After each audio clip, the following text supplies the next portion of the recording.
www.jeunesseRDC.com. La jeunesse et l'espoir de demain.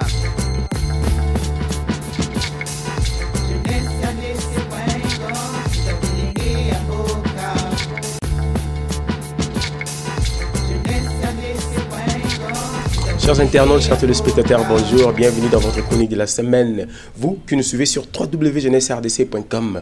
Aujourd'hui, nous sommes allés au centre Wallonie-Bruxelles, là où il y a l'exposition qui s'intitule déjà Dimension plurielle, qui a réuni 4 grands instituts de notre pays. Il y a l'INA, il y a l'USAM, l'Académie des Beaux-Arts et l'initiateur du projet qui est le centre Wallonie-Bruxelles. Aujourd'hui, on va retrouver des plasticiens, des artistes modélistes et d'autres artistes. Alors, sans plus tarder, on suit l'exposition, on suit la vernissage de l'exposition de Dimension plurielle qui était au centre Wallonie-Bruxelles. On suit.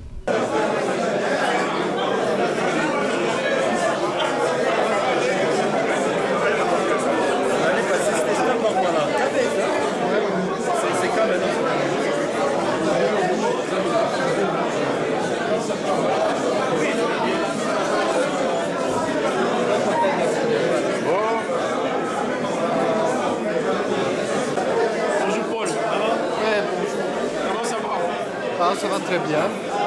Comment vous avez trouvé l'exposition? Il y a des œuvres très intéressantes, mais je pense que la chose qui est la plus importante, c'est qu'il y a plein d'artistes de Kinshasa qui ont l'occasion de montrer leur travail au public. Mais parce que des occasions comme ça, c'est très rare à Kinshasa, parce qu'il n'y a pas beaucoup d'espace. Exposer des œuvres. Donc je pense que c'est une très bonne chose parce qu'il y a beaucoup d'artistes, il y a presque tous les artistes qui exposent ici, moi je ne les connais pas. Donc c'est une très bonne initiative des trois instituts, disons, 4 même. Donc ça c'est vraiment bien.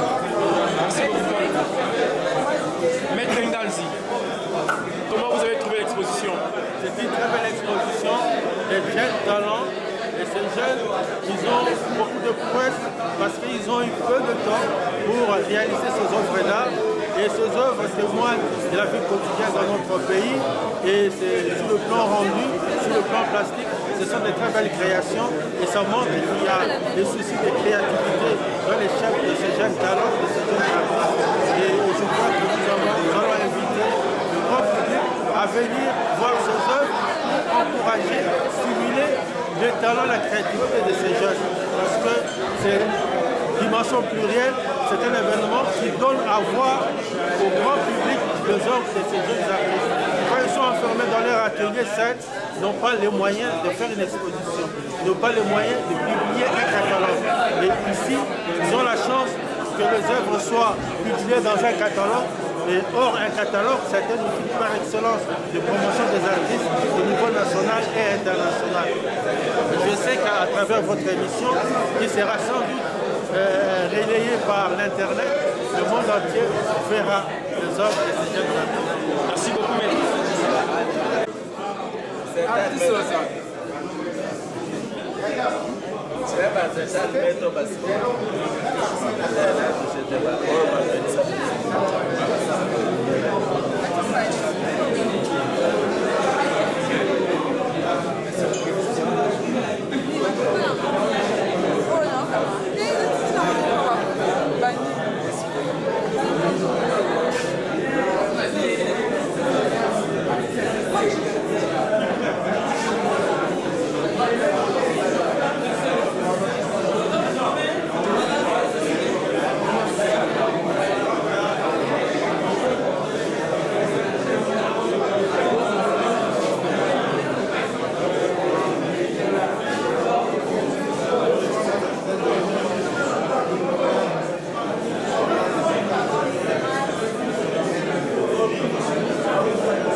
artiste, peintre, dessinateur. Comment on vous appelle déjà? On m'appelle Tika Makalamba, Alfred Samuel. Vous pouvez nous présenter vos arts? Oui, en fait, j'ai exposé ces des tableaux. Celui-ci s'appelle plutôt le patriotisme, l'amour qu'un individu a pour son pays. Voilà pourquoi l'exposition de ces tableaux est beaucoup plus symbolisée par ces drapeaux ici, les drapeaux qui symbolisent la RDC. Et nous sommes dans un pays où les choses ne semblent pas bien marcher, mais il faut toujours avoir une croyance positive à cela. Quand même que les choses ne marchent pas, on peut avoir un lendemain meilleur. Voilà pourquoi le lendemain meilleur est exprimé par des couleurs vives. Nous voyons le jaune clair et l'orangé. On s'accroche toujours. C'est comme quelqu'un qui peut dire la RDC est un pays qui décourage, mais il ne faut pas se décourager. Il faut toujours s'accrocher. Il y aura un avenir meilleur. Et ici, c'est hommage à Mandela. La peinture est un élément qui sait immortaliser un événement et beaucoup plus aussi un homme grand à l'instar de Mandela. Je l'ai peint comme ça afin qu'il reste toujours bon. Voilà pourquoi je l'ai écrit en anglais. Awe Madiba Forever, qui veut dire notre Madiba pour l'éternité. Autant que le monde existera, Madiba sera toujours dans nos cœurs et la peinture existera toujours. Merci beaucoup. Merci monsieur.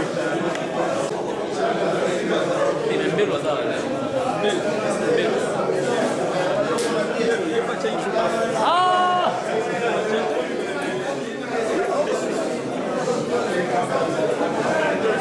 Vous pouvez vous présenter et puis vous nous montrer votre peinture en fait. Merci beaucoup. En fait, moi c'est l'artiste Mbassa Taroli. Je suis artiste peintre. En fait, ce sont mes deux tableaux que j'ai exposés. Oui, deux tableaux. Ça c'est les premiers à un titre, les pièges. Les pièges. Ouais. Mais les deuxièmes, je n'ai pas voulu titrer ces tableaux. J'ai voulu laisser au contemplateur de titrer ces tableaux. Parce qu'en fait, l'inspiration peut être contrôlée, peut être aussi spontanée. C'était vraiment spontané. J'ai voulu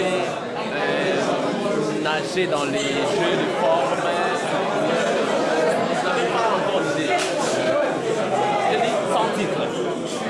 Il est sans titre. Sans titre. Donc au contemplateur quand il choisit, il dit bon, ça va, moi je vois ceci, je vois cela. Mais moi en tant que créateur, je n'ai pas voulu philosopher là-dessus. Et l'autre? L'autre, c'est Mutambo en lingala, mais en français c'est les pièges. Et comment c'est en lingala? C'est Mutambo. J'ai voulu que ce soit vraiment en lingala. Mutambo. Mutambo. Bravo. Ok.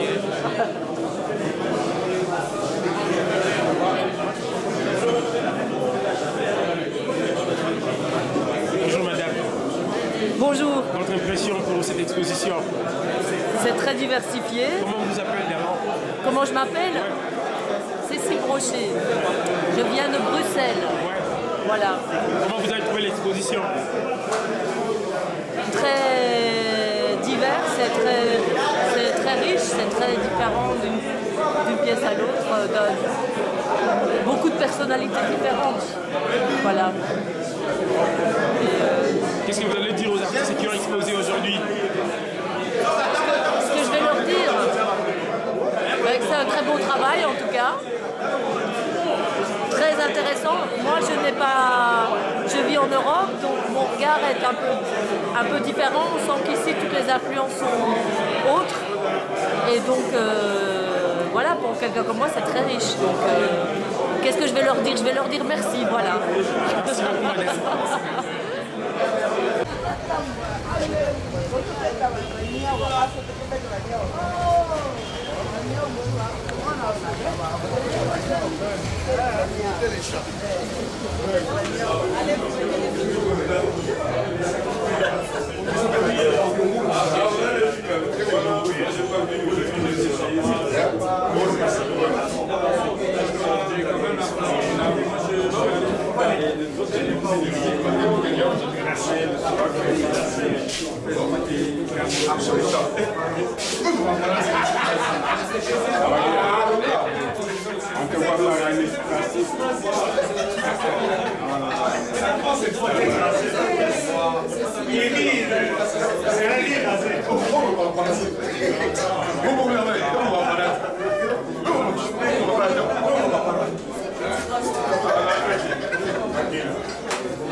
Le catalogue est fait sans toiletterie. Sont exposés sans toiletterie.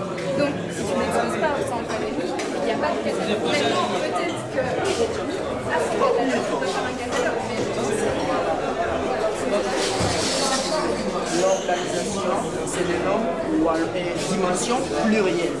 Ouais, c'est une organisation faite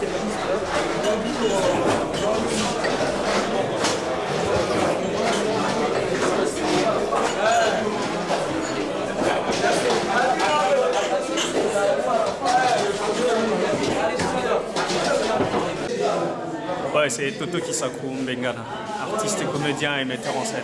Ouais. Comment vous avez trouvé l'exposition Dimension plurielle de cette année? Dimension plurielle, ouais, comme le concept le dit, dimension plurielle. L'expo reste plurielle du moment où il y a déjà ces trois institutions qui se sont réunies ensemble. Ce que je trouve déjà, c'est une forme de rencontre qui sont importantes en tout cas, et ça doit l'être. Et c'est ce genre de projets qui font que les artistes peuvent être découverts, sinon être confirmés aussi. Parce que sans ça, s'il n'y a pas ça, les artistes resteront enfermés quelque part et nous allons toujours se dire, ben voilà, ils ne sont pas là, ils n'existent pas, donc il faut toujours aller dans leur endroit, surtout dans leur espace respectif.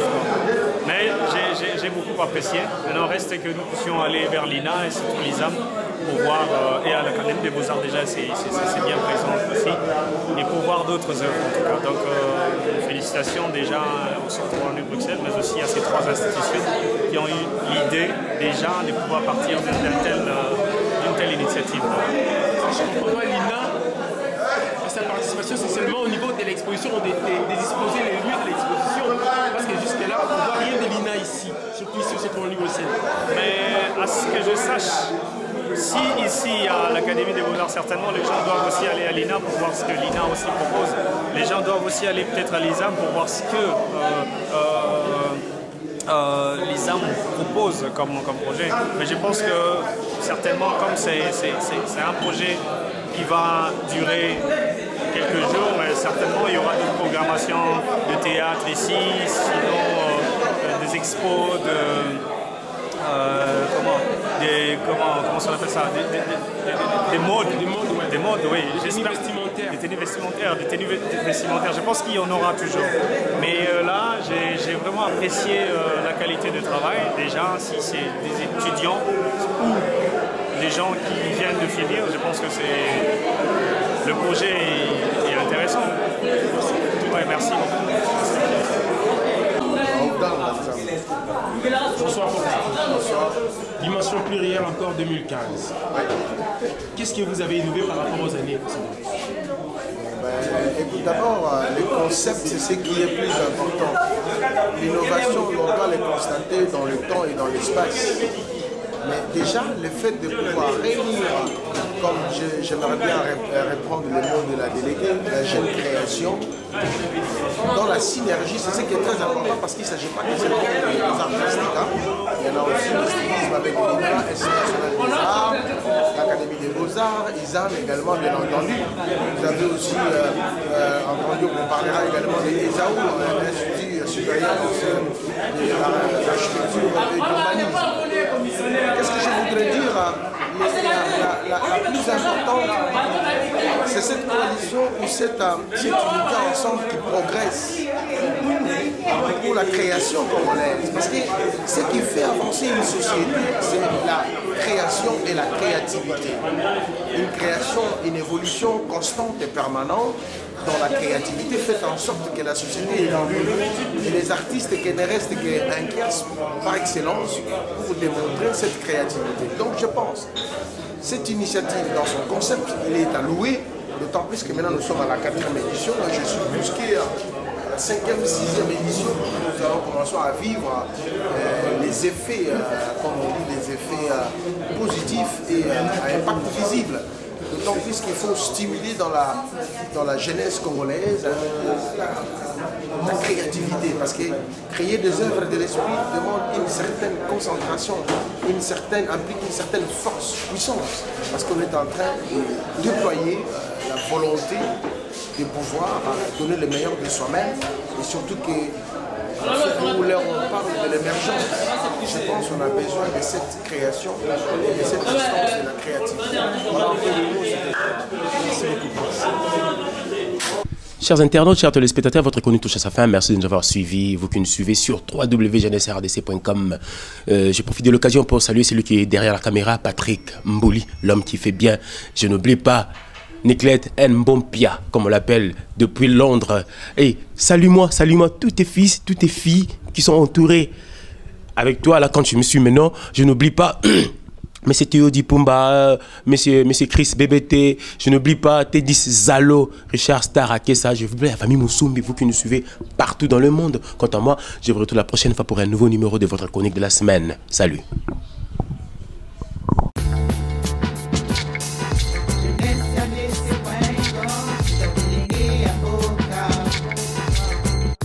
www.jeunesseRDC.com. La jeunesse et l'espoir de demain.